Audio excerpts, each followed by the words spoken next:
Hey guys, welcome back to Indira education centre. दोस्तों, आज हम पढ़ने वाले हैं यूपी पेट 2022 और रेलवे ग्रुप डी के लिए प्राचीन भारतीय इतिहास का क्लास नंबर 11। दोस्तों, क्लास नंबर 11 के अंतर्गत देखेंगे बौद्ध धर्म या गौतम बुद्ध का पार्ट 2। दोस्तों, यदि आप लोग पार्ट 1 नहीं देखे हैं तो डिस्क्रिप्शन में लिंक मिल जाएगा, वहाँ जाकर देख सकते हैं। दोस्तों, हमने पार्ट 1 में बौद्ध धर्म से बनने वाली सामान्य जानकारी को ऐड किया है। तो दोस्तों, जो प्रश्न बचे हैं पार्ट 1 से हमने पार्ट 2 में ऐड किया है। तो दोस्तों, यदि आप लोग सभी विषय की फ्री क्लास पाना चाहते हैं तो चैनल को सब्सक्राइब करें, लाइक करें, दोस्तों में ज़्यादा शेयर करें। तो दोस्तों, बौद्ध धर्म के पार्ट 2 का पहला क्वेश्चन हमारा कि विश्व दुखों से भरा है का सिद्धांत बुद्ध ने कहाँ से लिया था। तो विश्व दुखों से भरा का सिद्धांत बुद्ध ने उपनिषद से लिया था। बुद्ध के अनुयायी कितने भागों में विभाजित थे। तो जो बुद्ध के अनुयायी थे वह 2 भागों में विभाजित थे, या कहेंगे कि जो बुद्ध के मानने वाले थे वह लोग 2 पक्ष में विभाजित थे। पहले थे आपके भिक्षुक और दूसरे थे उपासक। बौद्ध धर्म के प्रचार के लिए जिन्होंने संन्यास ग्रहण किया उन्हें क्या कहा जाता। अभी हमने देखा कि जो बौद्ध धर्म के मानने वाले लोग थे वह 2 पक्ष में विभाजित हैं। पहले आपके भिक्षुक, दूसरे हैं उपासक। तो पूछा है बौद्ध धर्म के प्रचार के लिए जिन्होंने संन्यास ग्रहण कर लिया उन्हें क्या कहा जाता है। तो दोस्तों, जिन्होंने संन्यास ग्रहण किया उन्हें भिक्षुक कहा जाता है। गृहस्थ जीवन व्यतीत करते हुए बौद्ध धर्म अपनाने वाले को क्या कहा जाता है। तो हमने देखा कि जो संन्यास ग्रहण कर लिए उन्हें भिक्षुक कहा जाता है, और जो गृहस्थ जीवन व्यतीत करते हुए बौद्ध धर्म को अपनाकर और बौद्ध धर्म का पालन करते हैं उन्हें उपासक कहा जाता है। क्या कहा जाता है? उपासक कहा जाता है। बौद्ध धर्म में सम्मिलित होने के लिए न्यूनतम आयु सीमा कितनी वर्ष थी। तो दोस्तों, बौद्ध धर्म ग्रहण करने के लिए न्यूनतम सीमा कितनी निर्धारित की गई थी। तो दोस्तों, वह थी 15 वर्ष। यदि आप 15 वर्ष से कम उम्र के हैं तो बौद्ध धर्म ग्रहण नहीं कर सकते थे। बौद्ध धर्म के त्रिरत्न कौन कौन से हैं। तो दोस्तों, बौद्ध धर्म के त्रिरत्न बुद्ध, धम्म एवं संघ है। बुद्ध, धम्म एवं संघ क्या है आपके बौद्ध धर्म के त्रिरत्न हैं। बौद्ध धर्म के 4 आर्य सत्य क्या हैं। दोस्तों, जो बौद्ध धर्म में 4 आर्य सत्य बताया गया वह क्या क्या है। तो पहला है आपका दुख, दुख समुदाय, दुख निरोध, और चौथा है आपका दुख विरोध गामिनी प्रतिपदा। दोस्तों, इसको थोड़ा सा डिटेल में समझ लेते हैं। तो दोस्तों, दुख अर्थात कहने का अर्थ है कि समस्त संसार दुखमय है। यह बौद्ध धर्म या गौतम बुद्ध के द्वारा बताया कि क्या है, समस्त संसार क्या है, दुखमय है। तो दोस्तों, दुख समुदाय, दुखों का कारण इच्छा, तृष्णा एवं लालसा है। तो दोस्तों, गौतम बुद्ध के द्वारा बताया गया कि दुखों का जो सबसे बड़ा कारण है वह है आपका इच्छा, तृष्णा एवं लालसा। अर्थात किसी चीज़ को पाने की इच्छा रखना या लालसा रखना, या मोह माया करना, परिवार या अपने साथियों से या अपने दोस्तों से, चाहने वालों से मोह माया करना ही क्या है हमारा, यह दुखों का सबसे बड़ा कारण है। तीसरा है आपका दुख निरोध, इच्छाओं और तृष्णाओं को अपने वशीभूत रखकर ही दुख में खत्म किया जा सकता है। जो दुख निरोध है इसमें कहने का अर्थ है कि जो इच्छाएं हैं या तृष्णाएं हैं उनको अपने वशीभूत कर, अपने वश में ही करके क्या कर सकते हैं, हम दुख से छुटकारा पा सकते हैं। दुख विरोध गामिनी प्रतिपदा, इसके अंतर्गत दुख निवारक मार्ग बताए गए। ये 8 हैं जिन्हें अष्टांगिक मार्ग के नाम से जाना जाता है। दोस्तों, दुख विरोध गामिनी प्रतिपदा के अंतर्गत बताया गया कि दुख या कहेंगे कि निर्वाण प्राप्त करने के लिए 8 चीज़ें बताएंगे जिन्हें हम अष्टांगिक मार्ग के नाम से जानते हैं। तो दोस्तों, आगे देखते हैं कि अष्टांगिक मार्ग कौन कौन से हैं। अष्टमार्गी या अष्टांगिक मार्ग सिद्धांत क्या है या कौन कौन से हैं। तो पहला है आपका सम्यक ज्ञान, सम्यक इच्छा, सम्यक वाणी, सम्यक जीवन, सम्यक प्रयत्न, सम्यक बुद्धि, सम्यक समाधि और सम्यक कार्य। यह क्या है, आपके बौद्ध धर्म के अष्टांगिक मार्ग या सिद्धांत हैं।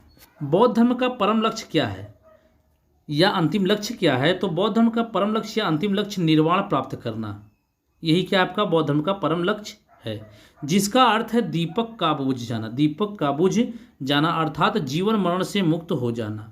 दोस्तों, पार्ट 1 में हमने बताया कि निर्वाण क्या है। तो दोस्तों, निर्वाण क्या है। तो दोस्तों, निर्वाण वह है कि जब हम अपने जीवन में मोह माया से छुटकारा पा लेते हैं तो वही क्या होता है, आपका निर्वाण होता है। और निर्वाण प्राप्त करना ही क्या है, आपका बौद्ध धर्म का अंतिम लक्ष्य है। बुद्ध ने निर्वाण प्राप्त को सरल बनाने के लिए 10 सील कौन कौन से बताए हैं। तो बताया गया कि जो निर्वाण प्राप्त करने के लिए बुद्ध ने 10 सील बताए थे वह कौन कौन से हैं। तो आपका सत्य पहला अर्थात सत्य की राह पर चलना, अहिंसा अर्थात हिंसा ना करना, अस्तेय अर्थात चोरी ना करना, अपरिग्रह किसी प्रकार की संपत्ति ना रखना, ब्रह्मचर्य अर्थात ब्रह्मचर्य का पालन करना, नृत्य व संगीत का त्याग करना, जो गाने बजाने हैं इनका त्याग करना, मद्यपान या सुगंधित पदार्थों का सेवन ना करना, जो नशीली चीज़ें हैं उनका सेवन ना करना, असमय भोजन का त्याग, बिना समय के भोजन को त्यागना, कोमल सैया का त्याग अर्थात अच्छे बिस्तर का त्याग करना, कामनी कंचन या स्त्रियों से दूर रहना अर्थात स्त्रियों से दूर रहना या मोह माया में नहीं फंसना। यह क्या है? आपके 10 सील हैं। तो दोस्तों यह बौद्ध धर्म के 10 सील हैं जो निर्वाण प्राप्त करने में काफ़ी मदद करते हैं। भिक्षुओं के लिए 10 सीलों को मानना अनिवार्य है। तो अभी हमने देखा कि बौद्ध धर्म के 2 पक्ष हैं, एक है भिक्षुक, एक है उपासक। तो बताया गया है कि यहाँ पर जो भिक्षुक हैं उनको 10 सीलों को मानना अनिवार्य ही है, वह 10 सीलों को मानना ही पड़ेगा। दोस्तों बौद्ध धर्म के पंचशील सिद्धांत क्या हैं? तो दोस्तों अभी हमने देखा कि भिक्षुक को 10 सील मानना अनिवार्य है, लेकिन जो उपासक या जो गृहस्थ जीवन व्यतीत करने वाले लोग हैं उनको केवल 5 सीलों को मानना अनिवार्य था, जिन्हें पंचशील सिद्धांत के नाम से जाना जाता है। तो गृहस्थ जीवन या उपासक को 5 सीलों को मानना अनिवार्य है, जिन्हें हम पंचशील सिद्धांत के नाम से जानते हैं। उनको हम देख लेते हैं कि वह कौन कौन से हैं। पहला है आपका किसी जीवित प्राणी को ना मारना, अपरिग्रह अर्थात किसी प्रकार की संपत्ति ना रखना, झूठ ना बोलना, मद्यपान ना करना और दुष्चरित्र ना होना या चरित्र का हीन ना होना। यह क्या है? आपके बौद्ध धर्म के पंचशील के सिद्धांत हैं। यह किसको मानना है? तो यह उपासक को मानना है। गौतम बुद्ध का सारथी कौन था? तो जो गौतम बुद्ध का सारथी था वह था आपका चन्ना।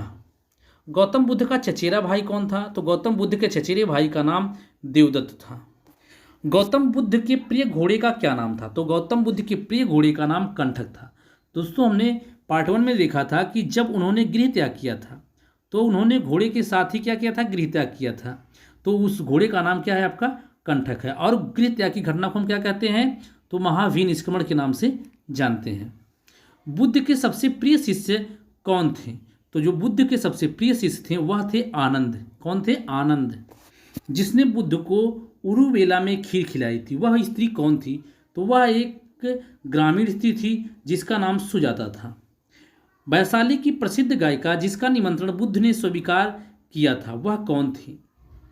तो वह थी आम्रपाली। कौन थी? आम्रपाली। और आम्रपाली एक वैशाली की प्रसिद्ध गायिका थी। गौतम बुद्ध के प्रथम 5 शिष्य जिन्हें सारनाथ में सर्वप्रथम दीक्षित किया गया था। तो दोस्तों हमने देखा था कि जब बुद्ध को ज्ञान की प्राप्त हो जाती है तो वह सारनाथ में आकर अपना प्रथम उपदेश देते हैं। तो दोस्तों पूछा है कि जब सारनाथ में उन्होंने प्रथम उपदेश दिया तो उस समय उन्होंने किन 5 शिष्यों को दिया था यह उपदेश? तो उसमें पहले आपके आनंद, अश्वजित, उपाल, मुगल्लना और श्रीपुत 5 शिष्य हैं जी गौतम बुद्ध के, जिनको उन्होंने प्रथम उपदेश दिया था। और दोस्तों प्रथम उपदेश को हम धर्म चक्र प्रवर्तन के नाम से जानते हैं। वह कौन था जिसने बुद्ध की समाधि भंग करने की कोशिश की? तो वह एक राक्षस था जिसका नाम था मार। क्या था? मार क्या था? एक राक्षस था जिसने बुद्ध की समाधि भंग करने की कोशिश की थी। वह कौन था जिसके यहाँ बुद्ध ने सूकर की मांस का भक्षण किया जिससे उन्हें अतिसार हो गया और उनकी मृत्यु हो गई? तो दोस्तों यह जो सूकर की मांस का भक्षण उन्होंने किया था उन्होंने अनजाने में किया था, उनको जानकारी नहीं थी, चोरी से दिया गया था, इसलिए उन्हें पता नहीं चला। और उनके खाने के बाद और उस मांस को खाने के बाद उन्हें अतिसार हो गया और उनकी मृत्यु हो गई। तो वह व्यक्ति था, उनको खिलाने वाला व्यक्ति था, उसका नाम था चुंद। यह पावा का लोहार था। गौतम बुद्ध के मित्र कौन थे? तो दोस्तों गौतम बुद्ध एक सन्यासी थे। तो उनके मित्र कौन कौन से थे? तो उनके मित्र थे ब्राह्मण और सन्यासी। गौतम बुद्ध के ऐसे शिष्य जो राजा थे। तो दोस्तों गौतम बुद्ध के ऐसे शिष्य बताइए जो राजा थे। तो उनमें थे बिम्बिसार, अजातशत्रु, प्रसेनजीत, उदयन। तो जो दोस्तों यह जो गौतम बुद्ध के शिष्य थे यह सभी क्या थे? राजा थे।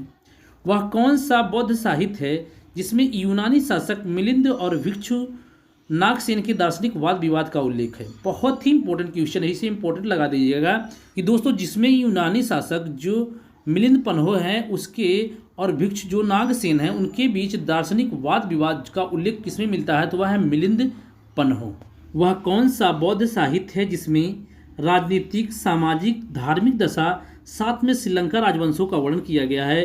तो वह है दीपवंश तथा महावंश और इसको लिखा गया है पाली भाषा में।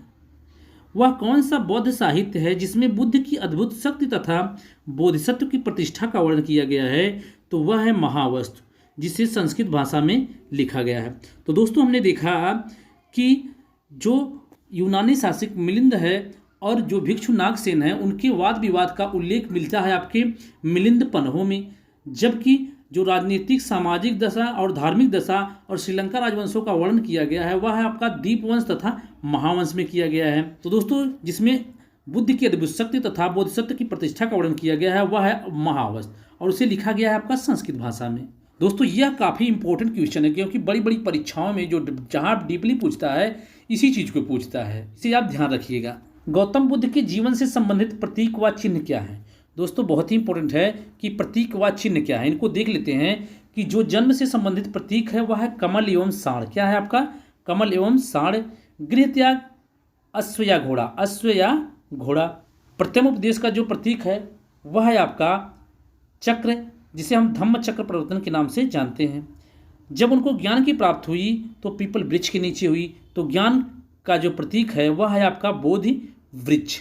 निर्वाण, जब उनको निर्वाण की प्राप्ति हुई तो उसका प्रतीक है आपका पद चिन्ह। मृत्यु का प्रतीक आपका स्तूप है। तो दोस्तों प्रतीक या चिन्ह को याद रखिएगा आप, क्योंकि यहाँ से भी क्वेश्चन बनाकर बार बार पूछता है। प्रथम बौद्ध संगीत, फर्स्ट बुद्धिज्म काउंसिल कब और कहाँ हुई थी? दोस्तों बौद्ध संगीत में हम देखने वाले हैं कि अध्यक्ष कौन थे, कहाँ हुई थी, कब हुई थी, उसके उपाध्यक्ष कौन है। तो दोस्तों जो प्रथम बौद्ध संगीत हुई थी आपके 483 ईसा पूर्व में। स्थान की बात की जाए तो राजगृह सप्तकर्णी गुफा में हुई थी। उस समय शासक अजातशत्रु थे, और जो प्रथम बौद्ध संगीत के अध्यक्ष थे वह महाकश्यप थे। कौन थे? महाकश्यप। तो 483 ईसा पूर्व, राजगृह सप्तकर्णी गुफा में, शासक अजातशत्रु और अध्यक्ष महाकश्यप। महत्वपूर्ण कुछ कार्य देख लेते हैं कि उस बौद्ध संगीत में महत्वपूर्ण कार्य क्या किए गए थे। तो बुद्ध के उपदेशों को 2 पिटकों विनय पिटक व सूत्र पिटक में संकलित किया गया। यह क्या थे? प्रथम बौद्ध संगीत के महत्वपूर्ण कार्य थे। द्वितीय बौद्ध संगीत सेकेंड बुद्धिज्म काउंसिल कब और कहाँ हुई थी? तो द्वितीय बौद्ध संगीत 383 ईसा पूर्व, 383 ईसा पूर्व वैशाली में हुई थी, और उसमें शासक कालाशोक थे। कौन थे? कालाशोक। और अध्यक्ष साबक मीर थे। कौन? साबक मीर। तो दोस्तों जो द्वितीय बौद्ध संगीत का महत्वपूर्ण कार्य है उसको देख लेते हैं। अनुशासन को लेकर मतभेद के कारण बौद्ध धर्म स्थाविर व महासंदिग्ध नामक 2 भागों में विभाजित हो गया। तो जो अनुशासन है उसको लेकर उनमें मतभेद था, और इसी के चलते बौद्ध धर्म में 2 भाग हो गए, पहला अस्थाविर और दूसरा महासंदिग्ध। तृतीय बौद्ध संगीत थर्ड बुद्धिज्म काउंसिल कब और कहाँ हुई थी? तो तृतीय बौद्ध संगीत 247 ईसा पूर्व पाटलिपुत्र में हुई थी। कहाँ पर? पाटलिपुत्र। उस समय शासक अशोक थे। कौन थे? अशोक थे। और अध्यक्ष कौन थे? मोगलपुत्र तीसरे थे। मोगलपुत्र तीसरे थे। यह क्या थे? तृतीय बौद्ध संगीत के अध्यक्ष थे। महत्वपूर्ण कार्य को देख लेते हैं कि इस संगीत के दौरान तीसरा पिटक अभिधम्म पिटक का संकलन किया गया। जो तीसरा पिटक है अभिधम्म पिटक, उसका संकलन कब किया गया? तो तीसरी बौद्ध संगीत के दौरान। चतुर्थ बौद्ध संगीत फोर्थ बुद्धिज्म काउंसिल कब और कहाँ हुई थी? तो यह हुई थी ईस्वी की प्रथम शताब्दी में, या कहेंगे कि 102 ईस्वी में। स्थान कुंडलवन कश्मीर में हुई थी। कुंडलवन कश्मीर में हुई थी। इसके शासक जो थे कनिष्क थे। क्या थे? कनिष्क। और अध्यक्ष वसुमित्र थे। तो दोस्तों यह भी काफ़ी इंपॉर्टेंट है। दोस्तों इसमें उपाध्यक्ष भी थे। उपाध्यक्ष अश्वघोष थे। कौन थे? अश्वघोष। ध्यान रखिएगा, सिर्फ चौथी बौद्ध संगीत ऐसी है जिसमें उपाध्यक्ष बनाए गए थे। महत्वपूर्ण कार्य को देख लेते हैं। तो इस संगीत के दौरान बौद्ध धर्म 2 भागों में विभाजित हो गया, हीनयान और महायान में। तो हीनयान महायान जो बौद्ध धर्म के 2 भाग हैं, यह कब अलग अलग हुए? तो चतुर्थ बौद्ध संगीत के दौरान। दोस्तों हीनयान तथा महायान में क्या अंतर है, इसको थोड़ा सा देख लेते हैं। तो दोस्तों हीनयान का शाब्दिक अर्थ है निम्न वर्ग। ऐसे ही हम समझ सकते हैं कि हीन अर्थात निम्न वर्ग, जबकि महायान अर्थात महा अर्थात बड़ा, मतलब कि महायान का शाब्दिक अर्थ है उत्कृष्ट लोग अर्थात बड़े लोग। हीनयान के लोग बौद्ध धर्म के प्राचीन आदर्शों को मूल रूप से बनाए रखना चाहते थे, जबकि महायान के लोग बौद्ध धर्म के प्राचीन आदर्शों में समय के साथ परिवर्तन अथवा सुधार चाहते थे। अर्थात कहने का अर्थ है कि जो हीनयानी लोग थे वह जो बौद्ध धर्म का जो प्राचीन आदर्श था उसको बनाए रखना चाहते, उसमें कोई छेड़छाड़ या उसमें कोई परिवर्तन नहीं करना चाहते थे। लेकिन जो महायानी लोग थे वह क्या करते थे, वह समय के साथ बौद्ध धर्म में परिवर्तन करना चाहते थे। हीनयान को श्रावक यान भी कहा जाता है, जबकि महायान को बोधिसत्व यान भी कहा जाता है। हीनयान को श्रावक यान और हीनयान को श्रावक यान और महायान को बोधिसत्व यान कहा जाता है। हीनयानी मूर्ति पूजक नहीं थे। जो हीनयानी वर्ग के लोग थे वह मूर्ति की पूजा नहीं करते थे, जबकि महायानी मूर्ति पूजक थे। हीनयानी कोई तीर्थ नहीं मानते थे, जबकि महायानी 4 तीर्थ मानते थे। तो दोस्तों कहने का अर्थ है कि जो हीनयानी वर्ग के लोग थे वह तीर्थ यात्रा वगैरह को नहीं मानते थे, लेकिन महायानी 4 तीर्थ यात्रा को मानते थे। दोस्तों हमने हीनयान तथा महायान में अंतर भी देखा। दोस्तों यह वीडियो आपको गारंटी के साथ कहता हूं कि पार्ट 1 और पार्ट 2 देख लीजिए। आपको कोई भी परीक्षा हो, टीजीटी, पीजीटी, पीसीएस लेवल तक की परीक्षा हो, आपको इसी के बीच से क्वेश्चन पूछा जाएगा, इससे बाहर कहीं भी नहीं पूछा जाएगा। तो दोस्तों यदि आप लोग सभी विषय की फ्री क्लास पाना चाहते हैं तो चैनल को सब्सक्राइब करें, लाइक करें, दोस्तों में ज़्यादा से ज़्यादा शेयर करें, व्हाट्सएप ग्रुप, फेसबुक ग्रुप पर इसे फैला दीजिए। दोस्तों यदि आप लोग ऐसे सपोर्ट करते रहेंगे तो आपको किसी भी परीक्षा से संबंधित और सभी विषय की फ्री क्लास हमेशा के लिए अवेलेबल रहेगी। तो दोस्तों कल फिर मिलेंगे नेक्स्ट वीडियो के साथ। जय हिंद, वंदे मातरम।